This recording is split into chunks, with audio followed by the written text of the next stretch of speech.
Welcome to Your Coach, Your Money, where we motivate and educate athletes to make sound financial decisions. We have a really awesome guest with us today. Yeah, exciting. I'm very excited. I did not bring my face guard and I did not bring my puck or my hockey stick, but I got the big number one finger in my office, actually, and I should have brought it out.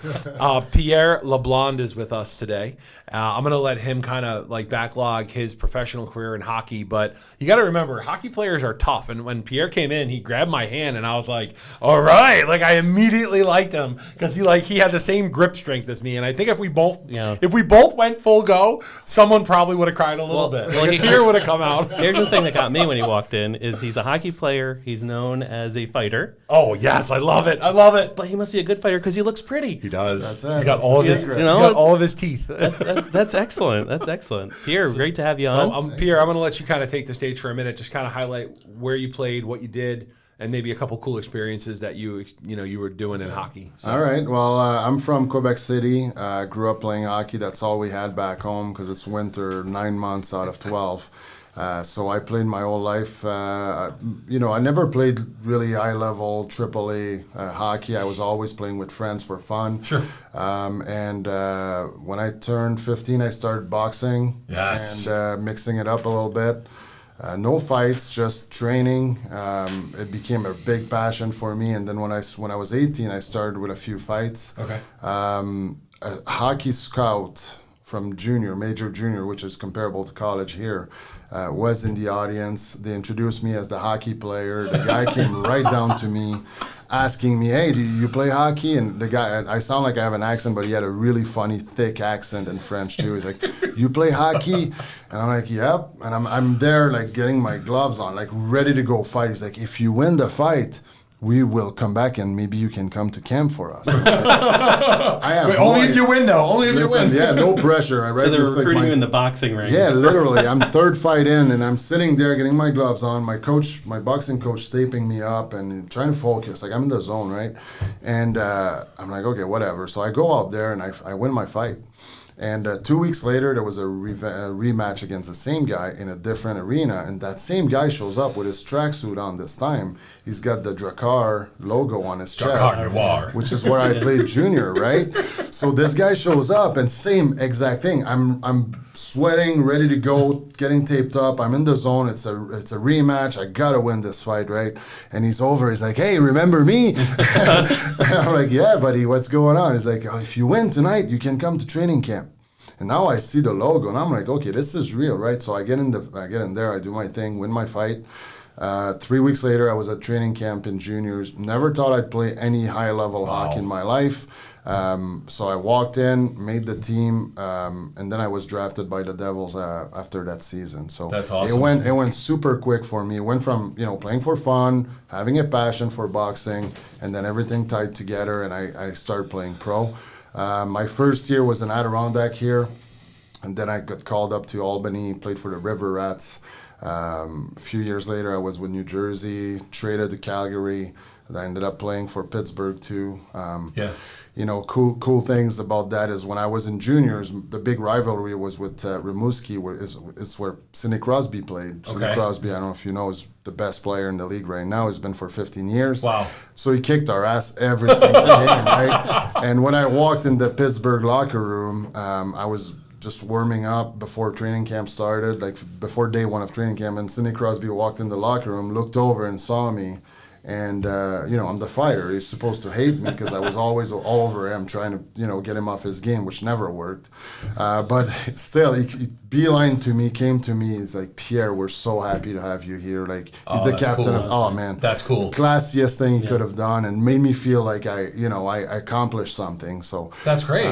But yeah, I played 14 years pro, mostly in the minors. I over the 700 games that I played about 50 in the NHL. Okay. Got to play with Marty Brodeur in New Jersey, a bunch of guys that won the Cup. I played in Pittsburgh with Crosby, Letang, Malkin, Fleury, all those guys. Like they're all Hall of Famers, and just to be able to have experience with those guys, to me, I mean, that's my Hall of Fame right there. I mean, I think people probably don't know as much about hockey as they think they do, and you're obviously saying names that I've never heard, but I know they're very important, powerful hockey names. Yeah. But I want you to go back for a minute though, because you said 3 or 4 teams there, and a lot of the conversations we have with our athletes, our former athletes, is the travel, and the business travel is really tough as an athlete. You're going to a new city, you don't know what to expect, you don't have any family there most of the time.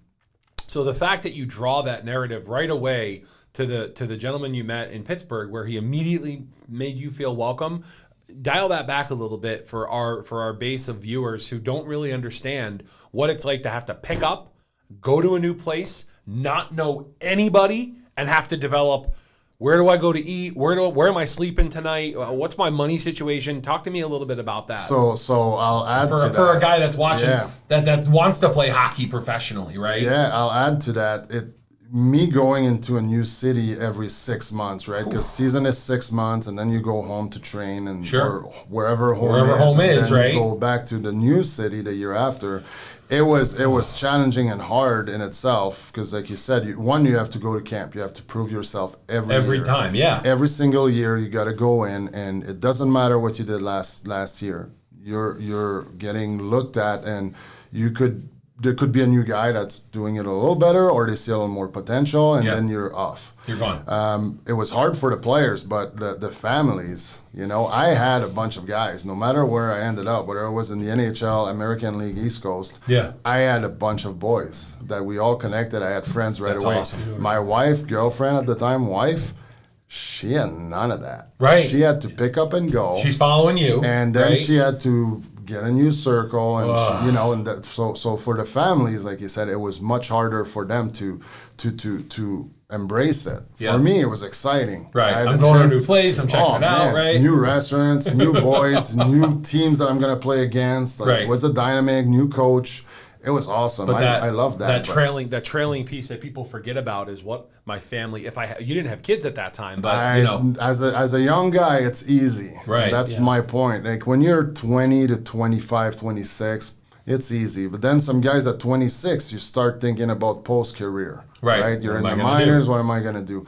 Now it's in your head. And then some guys are still doing well, but then they have a family. Right. So it's so easy. School. And there's always that other layer there, Pierre. And it's like, you go to a different city, you play, you got to pay taxes in that city. Yeah. Right? If your home state is New York, and then you go to Pennsylvania, well, guess what? If you get a check in Pennsylvania, you're paying workman's comp in Pennsylvania, you're paying Pennsylvania state tax, and I mean, Mark, I'm guessing you've had clients do that before. And that's been a kind of common trend with other athletes that we've had in, is that, you're going through all that at a young age, and you have the maybe emotional support, the camaraderie support, the I've got your back support, but underlying that, there's really not a lot of financial support in the sense of, how am I going to pay for this stuff while I'm in training, or how do I get the advice to make sure that my short career in my whole lifespan, my career is very short. How do I maximize those dollars that I'm getting, right? Yeah. And I don't know, maybe you can speak a little bit to that. Like, was there any financial literacy that the NHL gave you? Okay, so first thing I'll say is the Professional Hockey Player Association, which is the minor league union, does a great job at trying to educate the players. Every year they have their annual meetings.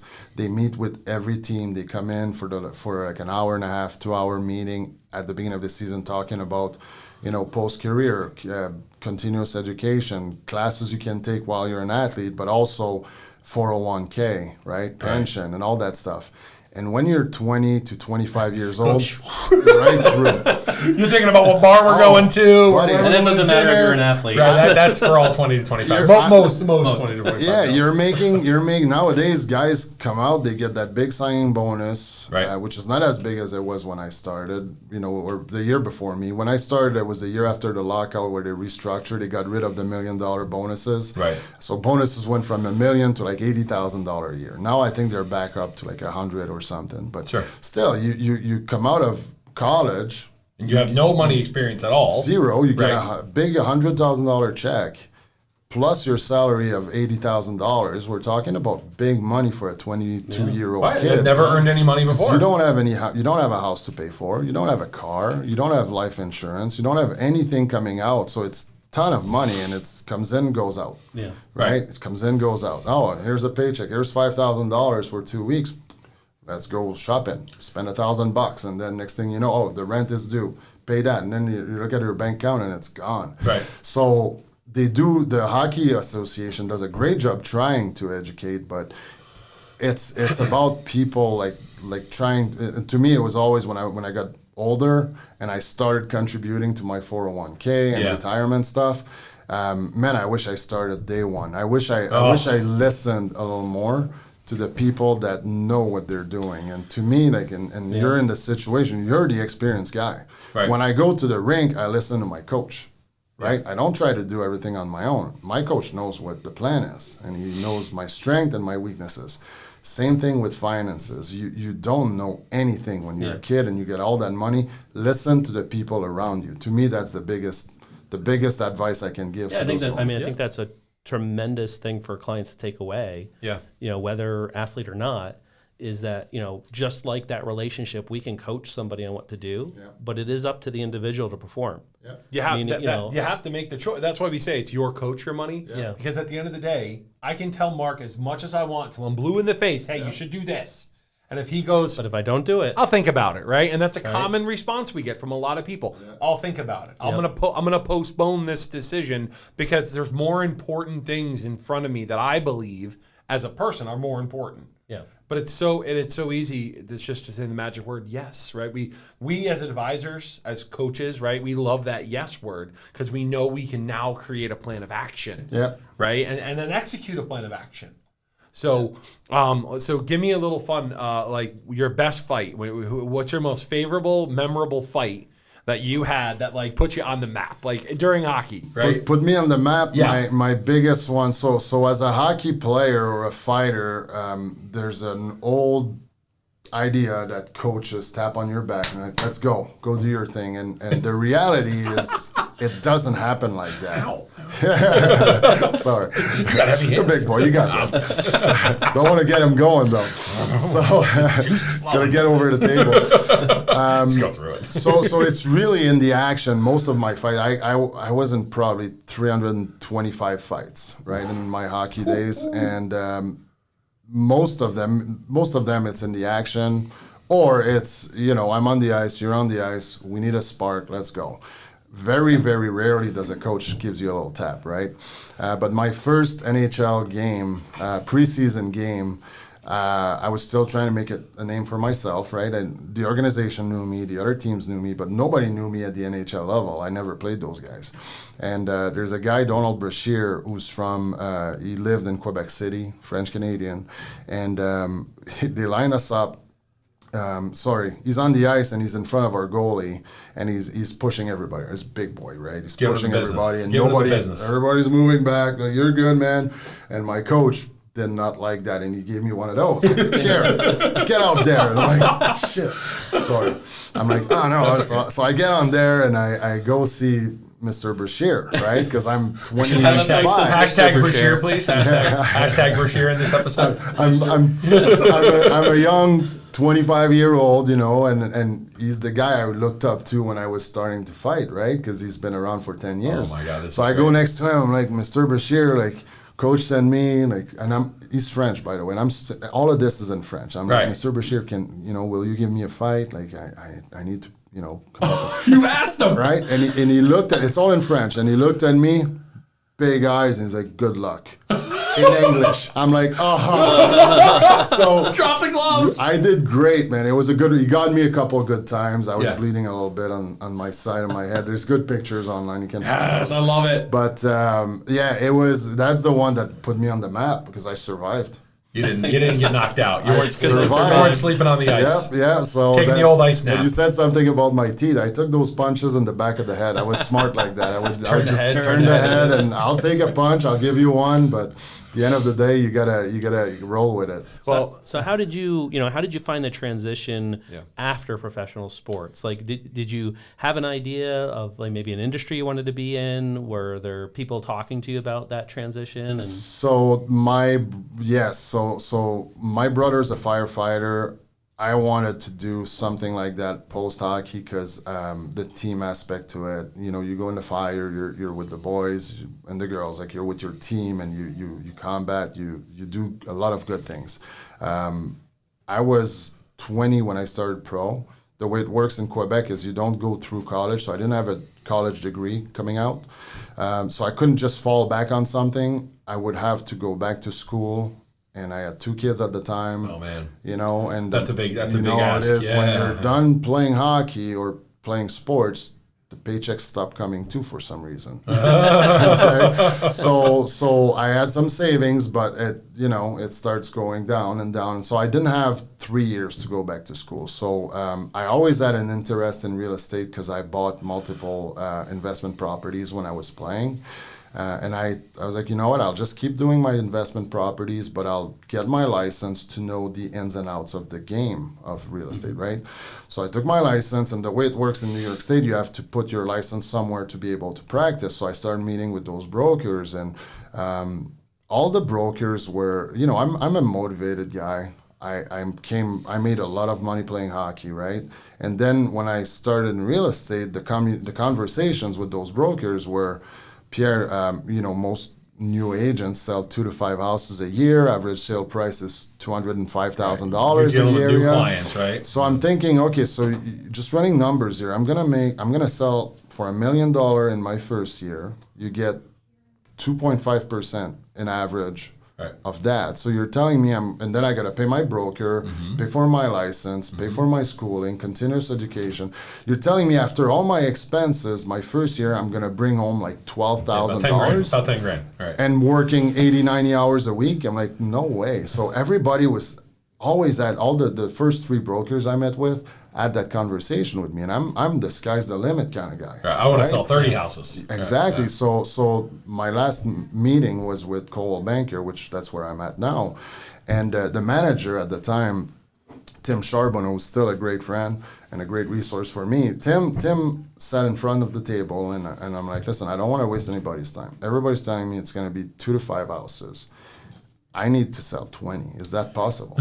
And he looked at me. He's like, he didn't even flinch. He was like, it's going to be hard, but we can do it. I was like, sign me up. Here we go. This guy had a coaching approach versus a sales approach with me. That connected right. You're saying it. The educational piece is huge because he let you set a goal for yourself. Yep. Right, and then were you able to attain it? Did you hit it? I did 18 my first year. You were so close, right? Yeah. But I need a goal, and I need somebody who's going to help me get there, coach me through it. Yep.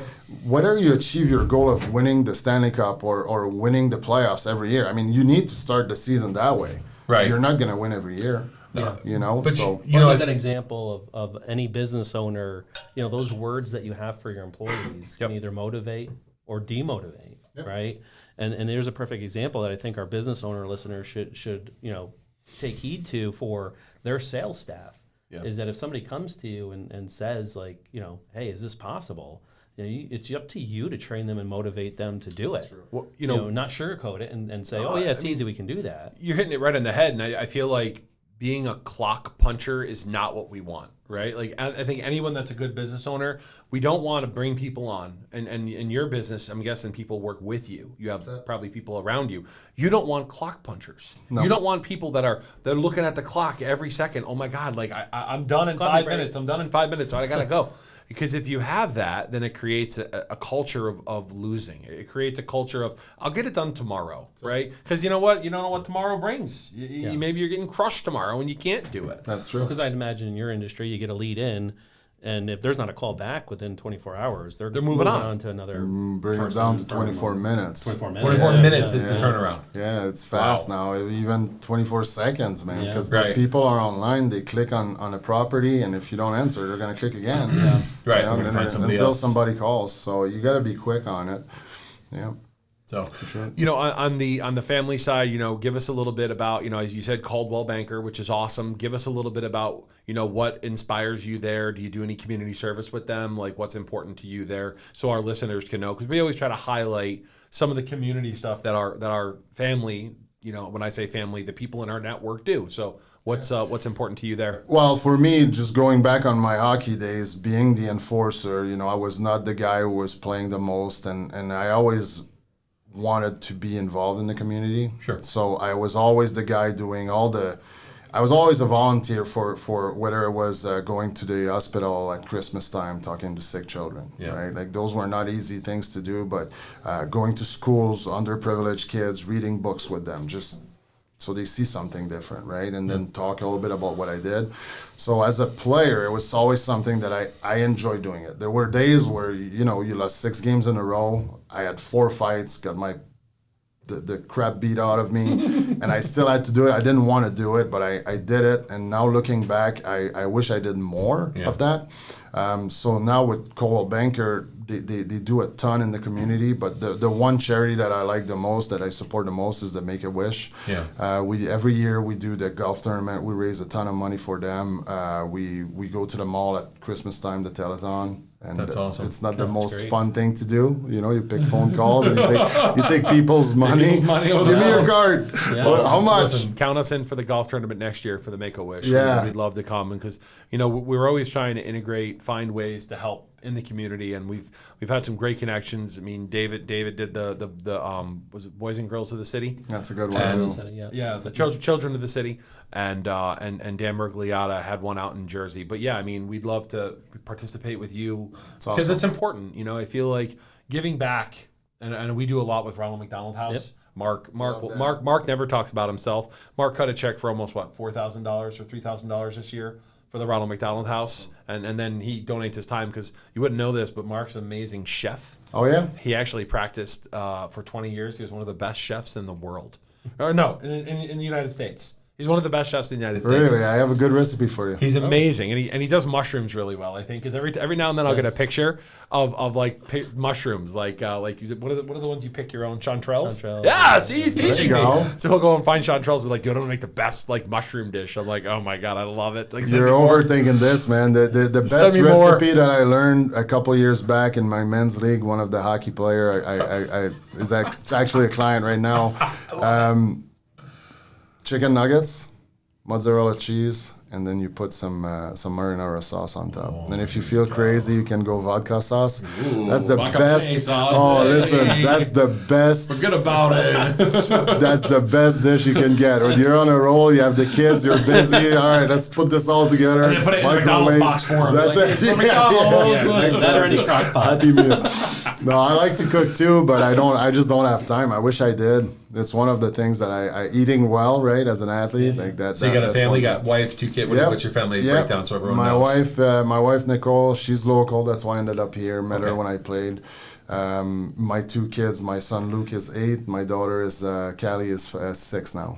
So give us some give us some info on you, just in case if listeners are watching and they need someone. Where they can contact How do they get a hold of you? What's the best way? Phone, I'm always on my phone, always available. 518-321-0296. One more time, slower. 321-0296. There we go, perfect. Whether Let's flash it up on the board, right? whether it's buying, selling houses, investment properties, that's what I do. I do commercial too. But you know, anybody and that's one thing about me and my clients. It's I try to take the coaching approach, rather than the sales approach. I never go into a house and highlighting what's awesome for people. I'm always trying to be like, hey, have you thought about this?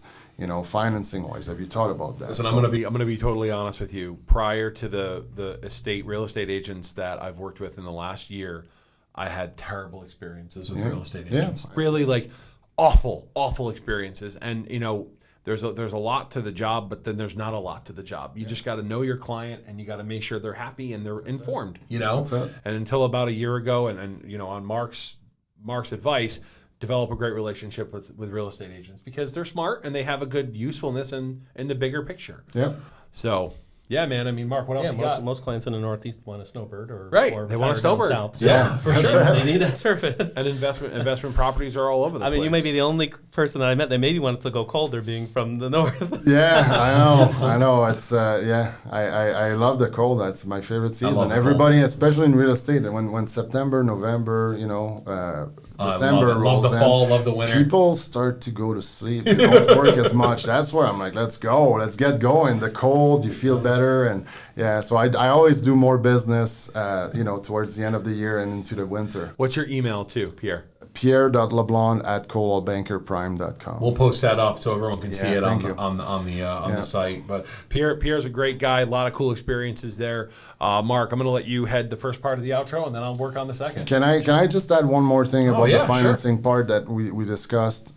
I think for athletes in general, and I think they will connect to that. Sure. We're good athletes because we create good habits. Right, and we surround ourselves with good people. Yes, we get up early, we work out hard, we have people we trust, and at the end of the day, for financial purposes, it's the same thing. Start developing good habits at a young age. Start when you're 20. Your first paycheck, sit with somebody that knows what they're talking about, and get those good habits of putting 5-10% aside, and never touching it again. People, no matter how much money they make, they always find a way to live to their check. Yeah. And hopefully our listeners will listen to Pierre on that because, you know, it's like the parent thing. You tell your kid to do it. We say it and 500 times and they don't do it, and then you know somebody else comes in outside the family. I've been telling them that. The word of mouth. But you know what the truth is, Pierre? The word of mouth. If you're sitting at dinner with a friend, and if I had just met with that friend and I told him XYZ, he might be skeptical. But then you say the same thing, and your friend will go, okay, that makes total sense. Yeah.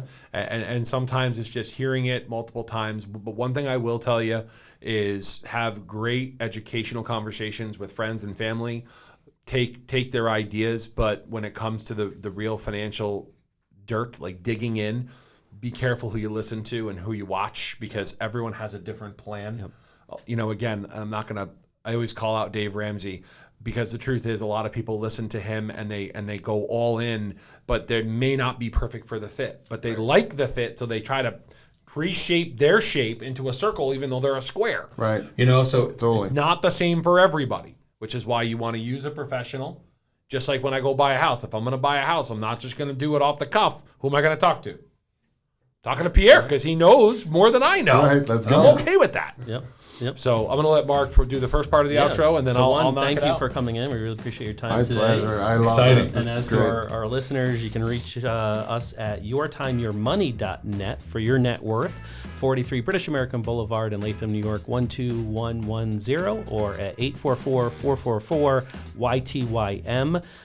Feel free to like and subscribe, share, please. That helps a lot. And then another nice announcement that we have going out is we have some quarterly magazines going out to our client base as well, which is a great way that we can kind of enhance their experience a little bit. And I bring that up because in this episode, we actually have the Your Coach Your Money brand in here. There it is. Along with a calendar of our events, nonprofit work that we're doing, and things along that line. So if you'd like to receive that and be on our mailing list and stuff, please contact us once again at yourtimeyourmoney.net and for your net worth. Again, we're here to strive to educate and motivate athletes to make sound financial decisions. It's your coach and your money.